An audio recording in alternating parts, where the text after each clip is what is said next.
Well, each week, a group of insiders joins me to offer perspective on some of the week's top stories. This week, standing off on a bill aimed at enhancing Indiana tourism. BraunAbility moving its headquarters to Carmel, and the Pacers launched the Nothing But Net community initiative ahead of the 2021 NBA All-Star Game in Indy. Our insiders this week are Gregory and Appel Insurance Vice President Steve Appel, also education expert Robert Herzog, and Indy Chamber Chief Economic Development Officer Maureen Krause. And welcome one and all to the Insiders for another edition. And Maureen, I will start with you. In the world of tourism, it is big business, certainly in Indianapolis and in parts of the state. Interesting this week, a bill that was introduced at the Indiana State House that would create essentially a new Office of Tourism. Currently the Office of Tourism Development. They would create the Indiana Destination Development Corporation, public-private partnership. So that's important because it really puts together the two key factors to strengthen this industry, to encourage more growth, and really to make it truly statewide. We've seen the benefit of Visit Indy, what it's done for the tourism economy in the Indianapolis region, but think about the whole state and how this could really positively impact communities of all sizes to grow something unique that they have that people want to be a part of. What I think is interesting too is Indiana, for whatever, has not funded tourism from a government level, from a state level at all, certainly when you compare it to other states. Yeah, and hopefully this is a statement, right, to everybody in the state, double entendre there, to make some sort of commitment and start to really, put that higher on the priority for everybody even outside of Indianapolis to really make that happen. It's a sector of the economy like agriculture, like motorsports, like advanced manufacturing. Do you have a sense, because the legislature has been resistant to fund tourism in the past, do you have a sense how far this will go? Will it happen? We are very hopeful that it does go all the way through, because I think as communities look at diversifying their economy and adding something new, this supports that in a great way. Gotcha. Very important issue, obviously, education in the state of Indiana. Teacher compensation is certainly a hot button issue at the Indiana State House. Steve, this week Governor Holcomb announced members of a new next level teacher compensation commission to kind of get at this whole issue of teacher compensation and how to solve the challenge. I think there's just a big issue of how to treat, train, and retain teachers, and obviously pay and trying to attract top people to go into the space. And so it's a great topic. It's being looked at. I know we're going to talk about let Robert touch on is the lack of teachers that are on the commission, but hopefully that'll be something that will be addressed to continue that important area. Yeah, Robert, this is your world, education. As you look at the challenge that Indiana is facing with teacher pay, it can't be, Indiana's not alone in the country facing that issue. No, although we're lower on the totem pole than a lot of other states and others that we're competing with teachers on. So it's one of the things that has been really positive that the governor has put together this commission.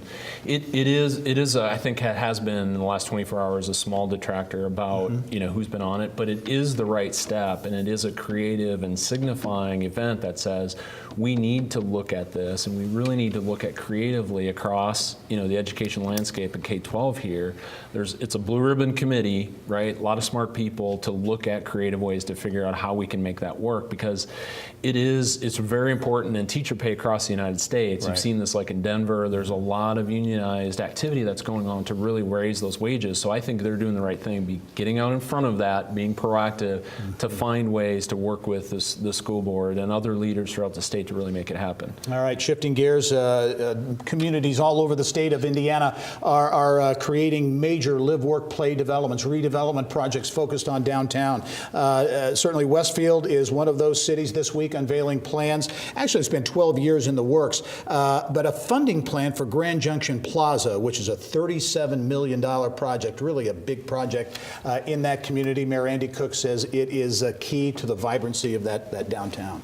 I think it's that sense of place and identity that's so important for communities to have. And people, first of all, Westfield attracts so many people with sports. Yeah. They want somewhere to go after, so why not embrace that in your own community? Just the mayor has, the Grand Park's been huge for bringing in national tournaments and things like that.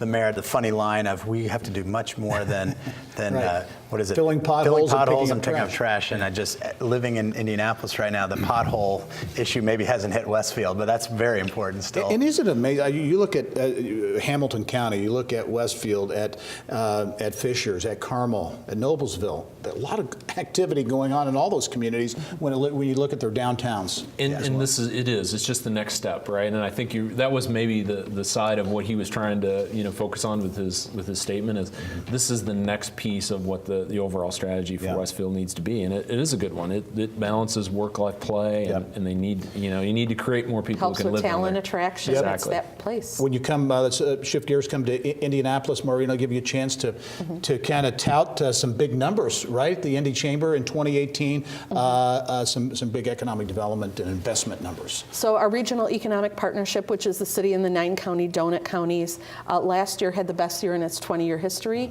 $2.5 billion in investment and over 10,000 new jobs. That involves all of our communities, heavy on manufacturing and technology. So we're very excited to see everyone benefiting in this region, showing that economies are in fact regional. But the best year since we started keeping records. Good numbers, and we talk about regionalism. It was a regional effort that went after Amazon and the HQ2 project, and some interesting news this week. And I know you were very much involved in that process. Indy made the top 20 list, the final 20. New York City and suburban Virginia selected for those two. And this late in the week, we hear that Amazon is pulling out, not going to go to New York City. You know, we've heard anecdotally before, companies want to be where communities want them. There's a really strong connection there. And when you don't have the vibe at the get-go that you're welcome, I think one of the things that's so strong about our region is we are very welcoming. From any person you meet in a business, a retail operation, we just are a very welcoming place. And we know that they know that as well. So we'll see what happens. What do you think? Because the Amazon statement said they're not going to open up the search at this point or right now. I mean, do you think that cities like Indianapolis would be back in the mix or could be back in the mix? You know, this didn't go exactly how most people thought it would go with New York. I mean, we don't compete against New York anyway. They know that we would talk to them again. We've continued the dialogue. It would be a completely different experience for them dealing with Indianapolis, to your point, than New York. I mean, let's face it, they're pulling out, they've faced nothing but heat in New York since that announcement. And they're just not getting... They would feel very welcome here. Yes. In terms of corporate relocations on perhaps a smaller scale. But a major announcement this week, BraunAbility, the Pulaski County-based company, real Indiana success story, has been up there for years, announced this week it would move its global headquarters from northern Indiana and Winamac, move it to Carmel, corporate headquarters, as well as an R&D center. Keep manufacturing up north. Steve, as you looked at that announcement, when I saw it, the first thing I thought about was it was a talent move, and that their CEO actually confirmed that. I have driven by their Winamac plant, and there's a very, very small town, which is great, and it's a super company in what they do and their mission and their services. But I think as they continue to grow and want to attract talent, it makes a lot of sense to be in Carmel for that headquarters and keeping the manufacturing up north. Yep, great young company, again, exactly that, right, talent, plus just the ability to be able to in and out of Indianapolis is so much easier to travel. I think it's a big win for Carmel and Central Indiana. And a win for both, because they keep the manufacturing up north and say they're going to add jobs up there too. So. Which is great. Retention is the foundation of any economic development program. So they've been retained and they will grow here, and that's where you have to start before you do all the bells and whistles part. Yeah, well, I want to touch quickly a number of job training initiatives announced this week. Anderson, the mayor there, talking about a job training program, a new job center opening up in Rush County. The Rush to Work is a job center there. Vincennes and GM forming a partnership down in Bedford as well. Interesting at how these lots of folks are getting their arms around that whole issue. You know, they don't get these kind of jobs, unfortunately, don't get a lot of press. They're high paying, you know, they meet those median, I talk about every time I'm on here, right? We have to increase median wages across Indiana. These are the kind of jobs that do that. Getting those training pathways opened are phenomenal. Okay, we'll wrap up on sports as we usually do. The Pacers Sports and Entertainment out this week with Nothing But Knit, which is the first community initiative in advance of the 2021 NBA All-Star game, take off on the scarves we had for the Yep, Super Bowl. yep. I saw It's gonna Rick be a with all winner? of his wear. Yeah, it was. I just love it. It shows that sense of community.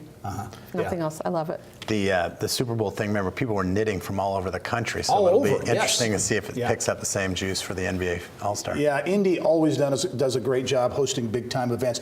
Usually they do something different and unique. Robert, 20 seconds left. Is Indy going to pull some surprise? I'm sure they're going to do a great job hosting it, but what do you Oh my expect? God! I mean, just in and of itself, starting with the knitting, Yeah. there's definitely going to be more surprises. Can't wait. And they've started well enough in advance, 2 Yep. years out. Can be a great event. And that group led by the Pacers in Charlotte this weekend for the All-Star Weekend to get some tips, although I think Indy could probably give them a few tips as well. Robert Herzog, Maureen Krause, also Steve Appel. Thank you, one and all, and we'll be right back.